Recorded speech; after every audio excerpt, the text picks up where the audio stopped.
زمین ہلے نہ ہلے گل محمد نہیں ہلنے والا، وہ کیفیت کسی مسلمان کی کل یوم ہوا فی شان، ہر لمحہ ہر گھڑی ہر ساتھ میرے رب کی تجلیات برس رہی ہیں۔ بلکہ امام ربانی نے بڑی مزیدار بات کی ہے مکتوبہ شریف میں۔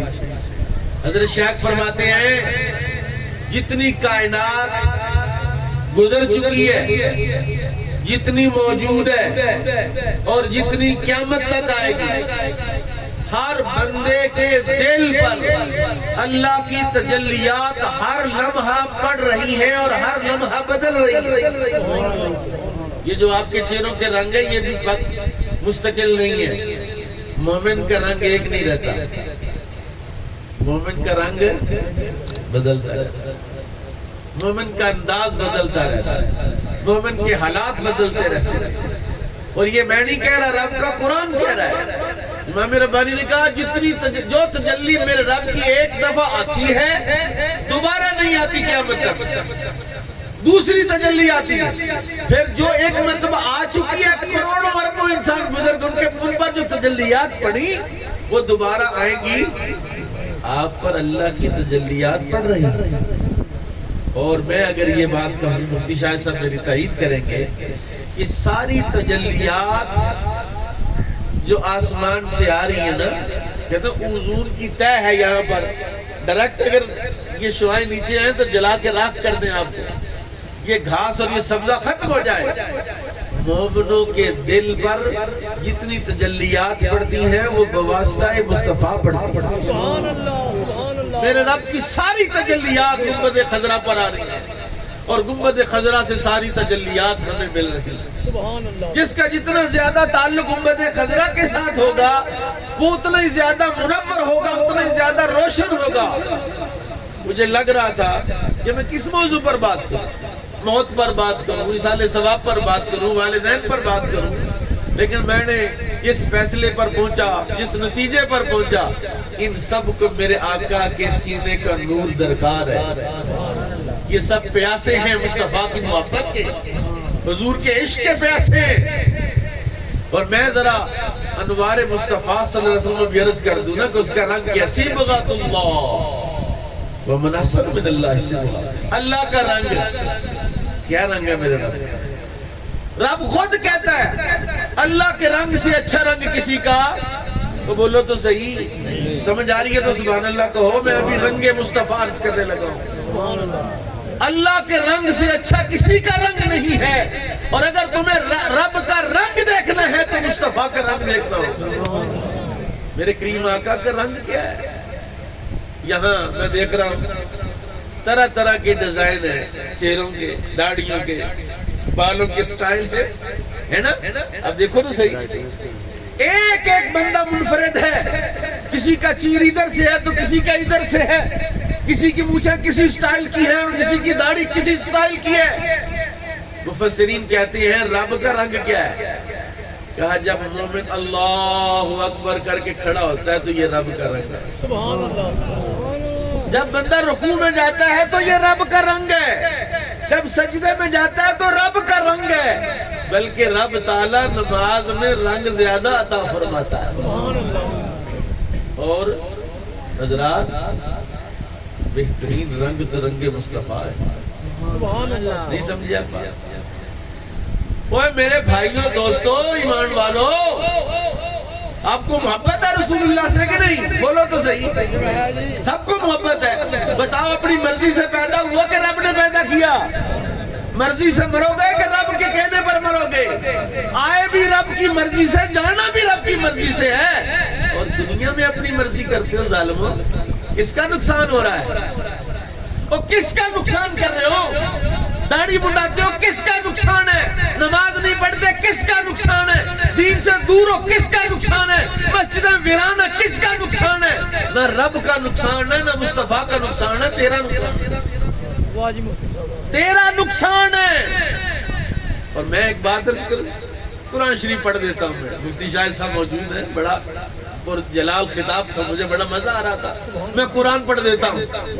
میرے آقا جو دین لے کر آئے نا وہ نفع والا ہے، بے نفع کیا فائدہ دین کا؟ قرآن کہتا لو انہم اقاموا التوراۃ والانجیل وما انزل علیہم لأکلوا من فوقہم ومن تحت ارجلہم، اگر وہ تورات اور انجیل پر عمل کرتے اوپر سے بھی کھاتے نیچے سے بھی کھاتے، لیکن انہوں نے تورات اور انجیل پر عمل نہیں کیا، لہٰذا نہ انہیں اوپر سے ملا نہ نیچے سے ملا، پیسے ہی گئے۔ قرآن تو تورات انجیل کی سردار ہے، نہیں سمجھا آپ بات؟ جو قرآن پر عمل کرے گا وہ بھوکا رہ سکتا، وہ پیاسا رہ سکتا، اسے یونان جانے کے لیے ذلیل ہونے کی ضرورت نہیں ہے۔ اللہ یونان کی بہاریں اس کے گھر میں عطا فرما دے گا۔ میں قرآن پڑھ کے سناؤں گا نا، ایسے تو نہیں ہے۔ قرآن کہتا ہے مَن يَتَّقِ اللَّهَ يَجْعَل لَّهُ مَخْرَجًا وَيَرْزُقْهُ مِنْ حَيْثُ لَا يَحْتَسِبُ۔ یہ رب کا قرآن کہہ رہا ہے کہ تم صرف تقوی اختیار کرو۔ کیا کرو؟ رنگ مصطفیٰ اختیار کر لو بس۔ تو مومن کو نوکریوں کی ضرورت ہے، نوکری چاہیے، نوکری چاہیے، نوکری مر گئے نوکری کے پیچھے، اور جو کائنات کا بہترین قرآن تمہارے پاس آیا اس کی نوکری کیوں نہیں کرتی ہے؟ مفتی شاہد صاحب شکر گڑھ سے آئے ہیں، میں نارووال سے آیا ہوں، ان کو بار بار ان کا نام لینا، میرا نام لینا وجہ کیا ہے؟ اور قرآن کی دولت ہے۔ کس کی دولت ہے؟ قرآن کی دولت ہے۔ اور میرے کریم آقا نے فرمایا ہے، رسول اللہ نے فرمایا ہے، حضور نے فرمایا لوگو ان اللہ یرفع بہذا الکتاب اقواما ویدع بہ آخرین۔ لوگو جو بلند ہونا چاہتا ہے قرآن پڑھ لے۔ یہ کتاب ہے جو تمہیں بلندی عطا فرماتی ہے، یہ قرآن ہے جو تمہیں مرتبے عطا فرماتا ہے، یہ قرآن ہے جو تمہیں رب کے قریب کرتا ہے، اور وہ تقوی ہے۔ ان اکرمکم عند اللہ اتقاکم۔ عزت کس کی ہے؟ میں یہاں سیٹ پہ بیٹھا ہوں، یقیناً سب کو سیٹیں ملنی چاہیے، اعلیٰ منصب پر بیٹھنا چاہیے۔ قرآن کہہ رہا ہے جو متقی ہے میرا رب اسے سیٹ عطا فرمائے گا۔ اب قرآن پڑھو تو صحیح، ایم پی اے ہو، ایم این اے ہو، منسٹر ہو، وزیر ہو، اگر قرآن نہیں ہے نیچے بیٹھنا پڑے گا۔ اور اگر کسی بھی برادری کے کسی بندے کے پاس بھی قرآن آ جائے، حدیث آ جائے، دین آ جائے، تقوی آ جائے، نبی کی محبت آ جائے، اس نے ممبر پر ہی بیٹھنا ہے۔ کس پر بیٹھنا ہے؟ اور کیوں اپنا دین چھوڑ کے ذلیل ہوتے پھرتے ہو؟ صبح سے شام تک میرا رب رزق تقسیم کرتا ہے، جو یہاں سے ظفروا رزق لینے جاتا ہے، یہاں سے شکر کا رزق لینے جاتا ہے، یہاں سے سیالکوٹ رزق لینے جاتا ہے۔ سنو، غور سے سنو، میرے کریم آقا نے صحابہ کو صرف قرآن ہی سکھایا تھا۔ کون سی نوکری تھی؟ حضرت سیدنا عیسیٰ علیہ السلام نماز پڑھ رہے تھے، دریا کے کنارے پر دیکھا ایک چونٹی اپنے منہ میں سبز پتہ لیے پانی کی طرف دوڑ دی۔ آپ کی توجہ، یہ چونٹی ہے سبز پتہ لے کے پانی میں جا رہی ہے، یہ کیا چکر ہے؟ توجہ اور ہو گئی، جلدی سے نماز کا اختتام کیا، چونٹی کو دیکھا پانی کے کنارے پہنچی، اندر سے ایک مینڈک آیا۔ کون آیا؟ بولو تو صحیح، ڈڈو آیا، مینڈک آیا، مینڈک کے اوپر چونٹی چڑھ گئی، مینڈک اس کو لے کے پانی میں چلا گیا، پانی میں ڈبکی لگائی، غائب ہو گئی دونوں۔ تھوڑی دیر کے بعد وہ مینڈک دوبارہ چونٹی کو کنارے چھوڑنے آیا، دوبارہ کنارے چھوڑنے آئے، چونٹی نیچے اتری، اللہ کے نبی نے کہا چونٹی ٹھہر جا، کدھر سے آتی؟ اس نے کہا کہیں سے نہیں آتی، اس پانی کے اندر ایک چٹان ہے، اس چٹان میں ایک کیڑا ہے، اس کیڑے کا رزق سبز پتہ ہے۔ ویسا کریم ہے، پانی میں رہنے والوں کو باہر کا رزق دیتا ہے، اور باہر رہنے والے کو پانی سے رزق دیتا ہے۔ وہ کریم ہے، وہ ایسا کام کرتا ہے جو تمہاری اور ہماری عقل میں آنے والا۔ کہا وہاں چٹان ہے، کیڑا ہے، سبز رنگ کا پتا، روز وہ کھاتا، صبح بھی اور شام بھی۔ میرے رب نے میری ڈیوٹی لگائی ہے، چونٹی تو پتا لے کے یہاں پہنچ، آگے سے مینڈک تجھے اس چٹان کے پاس لے جا۔ ہم جب دونوں چٹان کے پاس پہنچتے ہیں، چٹان پھٹتی ہے، کیڑا صاحب باہر تشریف لاتے ہیں، اور وہ سبز پتہ کھا کے پتہ کیا کہتا ہے؟ یا اللہ تیرا شکر ہے تو رزق کے معاملے میں مجھے بھولا۔ اور جو کیڑوں کو نہیں بھولتا مصطفیٰ کے غلاموں کو کیسے بھول سکتا ہے؟ مصطفیٰ کے غلام بنو تو صحیح. میرے نعرے لگانے سے مصطفیٰ کی غلامی نہیں آتی، کردار اپنانے سے مصطفیٰ کی غلامی آتی ہے. کردار. رسول اللہ نے ثمامہ بن عسال کے بارے میں فرمایا جو اس کی گردن اتار کے لائے میں اسے جنت کی ضمانت دیتا ہوں، زندہ یا مردہ کسی حال میں لے آؤ. بندے صحابہ پکڑ کے لائے، ایک بندے کو پتہ نہیں تھا یہ ثمامہ بن عسال ہے، لا کے حضور کے سامنے پہ آپ نے فرمایا زندہ ہی لے، اس کی گردن اڑا دیتے. تلوار نکل گیا، نہیں اب نہیں، اب تم نے نہیں کرنا، اب ہم نے کچھ کرنا. یا رسول اللہ کیا کریں؟ فرمایا مسجد کے ستون کے ساتھ باندھو مسلمانوں. واز نہیں، تقریر نہیں، خطاب نہیں، جوش خطابت نہیں، کہا مسجد کے ستون سے باندھو. باندھ دیا. پوچھا ثمامہ بتا تیرا کیا علاج ہے؟ کہا اگر مجھے قتل کریں گے تو قاتل کو قتل کریں، کیونکہ اس نے بڑے مسلمانوں کو قتل کیا تھا. اگر مجھ سے فدیہ لینا چاہتے ہیں میں سارے قبیلے کا مال لا کے پیش کرتا ہوں، میری جان بخش دیں، اور اگر مجھے معاف کر دیں گے تو آپ کا احسان ہوگا مجھ پر. حضور نے کوئی جواب نہیں دیا، بندہ رہنے دیا. صبح بھی کھانا ملا، دوپہر کو، شام کو حاجت کے لیے لے جایا گیا، پھر باندھ دیا کہ دوسرے دن میرے آقا نے پوچھا بتا تیرا کیا کرے؟ اس نے وہی سوال وہی جواب، تیسرے دن وہی سوال وہی جواب. جب سوال و جواب تیسرے دن ہوا آپ نے فرمایا اس کو کھول دو. کھول دیا. ثمامہ بن عسال نے جناب گیا، جاتا جا رہا ہوں 3 دن ہم سے بے جا میں رکھا، مجھے قید کر کے رکھا ہے، باندھ کے رکھا ہے، میں ان کا علاج کروں گا نہیں. حضرت ابو طلحہ کے باغ میں گیا، نہا کے واپس آیا، حضور کلمہ پڑھا دیا. سبحان اللہ سبحان اللہ. اور واز نہیں کیا گیا. پوچھا کیا ہوا؟ کہا 3 دن سے تمہیں دیکھ رہا، ایمان اندر چلا گیا ہے. اور مجھے یہ بات کہنے دیجئے کہ اگر کوئی عیسائی مسلمان سے اسلام سے متاثر بھی ہو تو مسلمانوں کے کردار سے وہ پریشان ہو جاتا کہ یار اس طرح نے مسلمان نے تو میں کلمہ نہیں پڑھتی.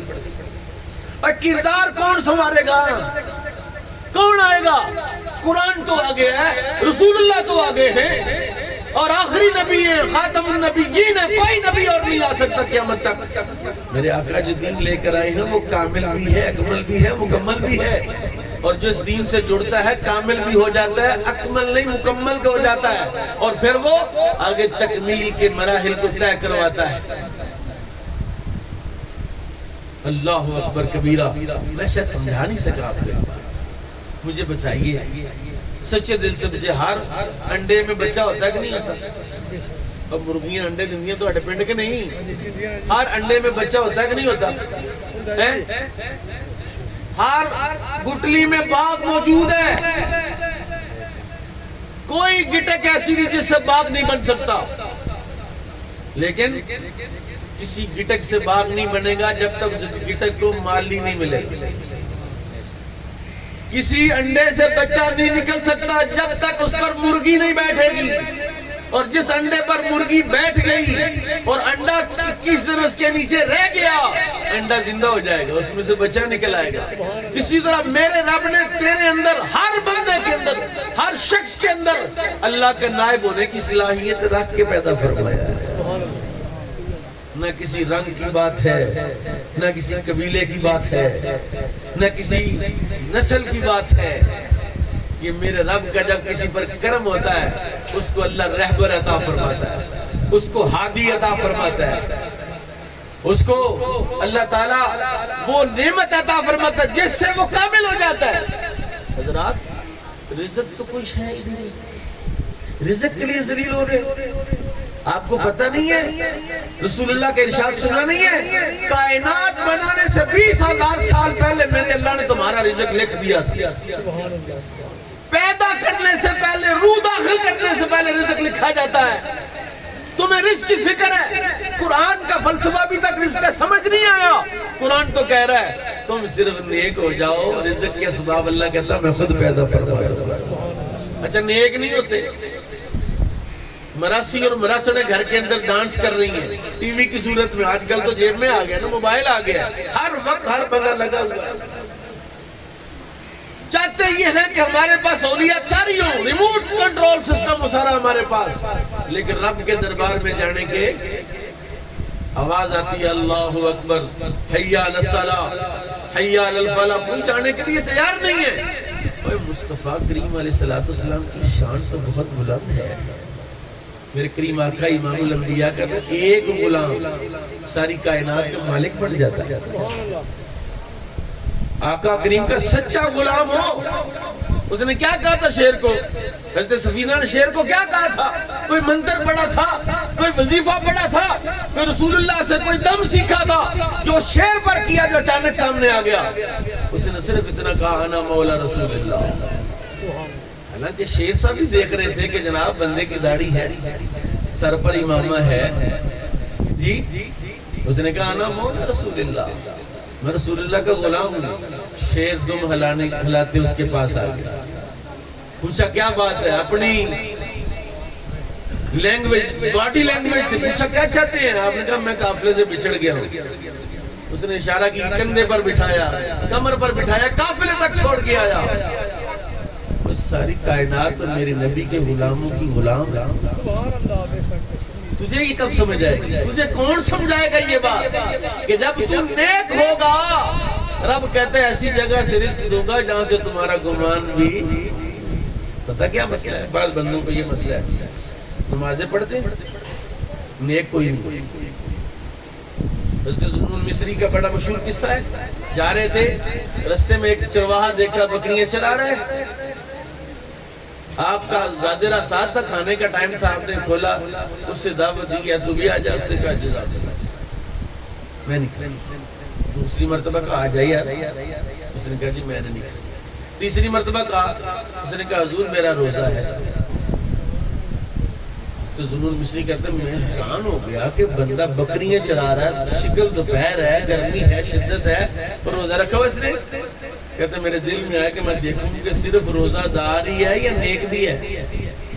بعض بندے روزہ کوئی نہیں چھوڑے، سیدھا کام بھی صبح سے شام تک کوئی سیدھا کام نہیں، نماز پڑھی بالکل۔ کہتا پاجی میں کہتا نماز نہیں چڑھی۔ اچھا جی کل تسی پٹھے چوری وڑ رہے سی، کہتا یار نماز معاف کروا دیں گے۔ دونوں ناقص ہیں، دو نظریات چل رہے ہیں آج کل اس معاشرے کے اندر۔ دو نظریات ہیں، ایک نظریہ کیا ہے؟ دکان پہ بیٹھا کہتا ہے کم نہیں تولتا، کسی کا حق نہیں کھاتے، چلو نماز کی کوتاہی ماڑی موٹی ہے اللہ معاف کر دے گا۔ دوسرا کہتا ہے نماز نہیں چھوڑتے کو، چلو تھوڑا بہت ہو ہی جاتا ہے۔ دونوں ناقص ہیں۔ اس نماز والے کو لوگوں کا حق بھی ادا کرنا ہے، اور وہ جو لوگوں کا حق ادا کر رہا ہے اس کو نماز بھی پڑھنی ہے، کیونکہ نبی کا رنگ یہ دونوں چیزیں ہیں۔ ذوالنون مصری نے کہا میں دیکھتا ہوں روزہ دار ہے کہ نیک بھی ہے۔ کھانا کھا کے اس کی ایک بکری پسند ہے، اس پہ ہاتھ پھیرنے لگے۔ تو یار بکری تو بڑی زبردست ہے، یہ مجھے دے دے۔ اس نے کہا جناب یہ بکری مالک کی ہے، اتنی بکریاں 300 بکریاں ہیں، اور تم جو ہے بالوں کہنا پتہ نہیں گم ہو گیا، بیڑیاں لے گیا ہے، میں تو ٹھیکہ لیا ہوا، میں تو لا رہا تھا پتہ نہیں چلا۔ اس نے کہا ان کے مالک کو تو کہہ دوں گا، اپنے مالک کو کیا جواب؟ واہ واہ واہ، سبحان اللہ۔ حضرت ذوالنون مصری کہتے ہیں میں نے دیکھا کہ بندہ روزہ دار ہی نہیں بلکہ نیک بھی ہے۔ اور نیک بنو، تیری نیکی کو کون بلاتا کر رہا ہے؟ میں آپ کے سامنے صوفی بن جو، نیک بن جو، دستار سر پر رکھی ہے، بڑا بڑھ کے بیٹھے۔ اوہ نیکی ظاہر لوگوں کے سامنے کرنا حرام ہے، ریاکاری ہے۔ لوگوں کے لیے نیکی کرنا ریاکاری ہے، رب کے لیے نیکی کرنا ایمان ہے۔ جس کے لیے تو نیکی کرتا ہے انہو علیم بذات الصدور۔ حضرت ذوالنون مصری نے کہا یار تو کس کی بکری ہے؟ اس کا فلاں میرا آقا مالک ہے، پیسے لیتا ہوں۔ اس نے کہا یہ میرا ایڈریس ہے، آنا کسی نے۔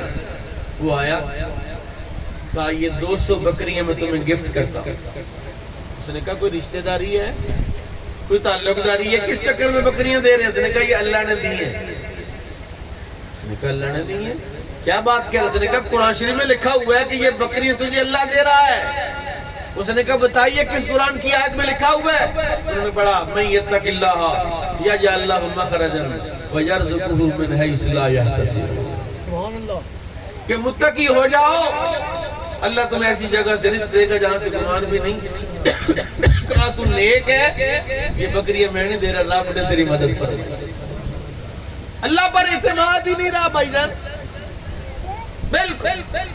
اتنی بڑی آفر ہے نیکی کی، نوکری کی، ایک گھر میں 4 لوگ ہیں، چاروں نیک ہو جائیں گے، رزق کبھی کم ہو سکتا؟ رزق کی چابی کس کے پاس؟ اللہ تعالیٰ کی۔ ایک کیڑا ہے۔ میں ایک اور بات آپ کو کہنا چاہوں گا،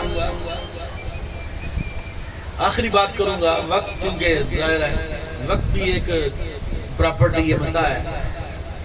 رسول اللہ صلی اللہ علیہ وسلم نے ایک بندے کے خواب میں آ کر اسے کہا کہ فلاں ایک شخص ہے، اس کو جا کے میرا سلام کہنا اور بتانا کہ تو جنت میں میرا رفیق ہے۔ بندے کا نام بھی بتایا، ایڈریس بھی بتایا۔ وہ اٹھا جا کے اس بندے کو تلاش کیا، اور سے سنا میری بات، بندہ ڈھونڈ لیا، اسے رسول اللہ کا سلام پہنچایا، اور سلام پہنچانے کے بعد فرمایا کہ تو جنت میں رسول اللہ کا رفیق ہے۔ وہ رونے لگا کہ یار اتنی بڑی دولت۔ یہ بندہ اس کے پیچھے پڑ گیا کہ یار تو وہ عمل مجھے بتا جس وجہ سے جنت میں تو رسول اللہ کا رفیق ہے۔ اس نے کہا یہ میرا راز ہے، اس کو راز ہی رہنے۔ اس نے کہا نہیں یار آپ بتا دیں، آپ کی مہربانی ہے، بتائیں۔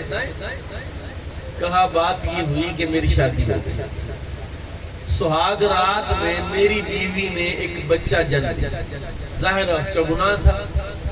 اب مجھے بڑا غصہ چڑھا کہ یہ جی بیوی آئی ہے، جی معاملہ ہے۔ میں غصے میں رہا ساری رات۔ پھر میں نے کہا کہ یار یہ بے عزتی تو میری ہوگی نا۔ میں نے سحری کے وقت بچے کو شاپر میں ڈالا اور جامع مسجد کے دروازے کے سامنے ڈال دیا کہ چلو کوئی اٹھا کے لے جائے، خود مسجد میں چلا گیا۔ نماز سنتیں ادا کی، جماعت کھڑی ہوگی، جماعت کے دوران میرے دل میں بچے کی محبت جاگی۔ میں نے دل میں سوچا کہ یار بچے کا قصور کیا ہے؟ میں نے خواہش کرتا کہ جلدی نماز ختم ہو اور بچے کو لے کے اس کی والدہ کو دے دوں۔ میں نے جا کے بچے کو پکڑا، نماز ختم ہوئی، بچے کو پکڑا، جا کے اس کی والدہ کو دیا کہ اس بچے کو سنبھال۔ اور یہ بات آج تک میں نے کسی کو بتائی۔ اس عورت کی عزت کی حفاظت، اس عورت کی عزت کی۔ آج کیا ہو گیا قوم کو اور نبی کے غلاموں کو کیا ہو گیا ہے؟ لوگوں کی عزتیں اچھالتے ہیں، چغلیاں غیبتیں بہتان کرتے ہیں۔ کسی کے اچھا ہاں بندہ بڑا کنجر ہے، کیوں ہے فردسی؟ اور تمہیں اگر کسی کی عزت کے معاملے میں پتہ بھی چلے تو تمہیں کیا حکم کیا تمہیں رسول اللہ کا؟ اس کو چھپانا ہے۔ من ستر مسلمن ستر اللہ یوم القیامہ۔ اس نے اپنی بیوی کا عیب چھپایا، اس کا گناہ چھپایا، کسی سے بیان نہیں کیا، رسول اللہ نے بتایا جنت میں میرا رفیق ہے۔ اور حدیثوں نے اس سلسلے میں میرے کریم آقا نے فرمایا جو بندہ اپنے مسلمان بھائی کی عزت کی حفاظت کرے۔ کسی جگہ پر آپ کا بھائی دوست موجود نہیں ہے، لوگ کہتے ہیں یار وہ بندہ غلط ہے، فلاں ہے فلاں ہے۔ اس نے کہا نا بھائی وہ بندہ ایسا نہیں ہے، میں جانتا ہوں، بالکل تم جھوٹ بول رہے ہو، ان کو روک کے منع کرے۔ فرمایا اس بندے نے ایسا کام کیا، کل کو کسی مصیبت میں پھنس گیا۔ میرے کریم آقا نے فرمایا اگر کسی مصیبت میں پھنس گیا، اسے مدد کی ضرورت ہوگی، اللہ کہتا میں رب العالمین اس کی مدد کروں گا، اس نے میرے بندے کی عزت بچائی ہے۔ لوگوں اوہ نیک صرف نمازی نہیں ہوتے کہ آپ نماز پڑھیں باقی جو مرضی کریں۔ لوگوں کی عزتوں کی حفاظت بھی تمہارے ذمہ ہے، برادری کی عزت کی حفاظت بھی تمہارے ذمہ ہے، دین کی عزت کی حفاظت بھی تمہارے ذمہ ہے۔ اور سنو، غور سے سنو، نبی کی سنت کو اپناؤ، نیک ہو جاؤ۔ اور نیک خود بخود ہو سکتے ہیں۔ رومی کہتے ہیں کہ تو خود اپنی شرافت سے نیک نہیں ہو سکتا، جا کوئی استاد تلاش کر، کوئی رہبر ڈھونڈ جو تجھے نیک بنا دے۔ صحبت صالح تو راہ صالح کو نہ۔ ایک ہی پیغام ہے، اول بھی یہی پیغام تھا گفتگو کے، اور آخر میں بھی یہی پیغام ہے کہ اللہ نے تجھے اپنا نائب بنا کے پیدا کیا ہے۔ کوئی تلاش کر استاد جو تجھے سچ مچ میں اللہ کا نائب بنا دے۔ اللہ تعالیٰ بزرگوں کی بخشش فرمائے، مغفرت فرمائے، اس مقصد کے لیے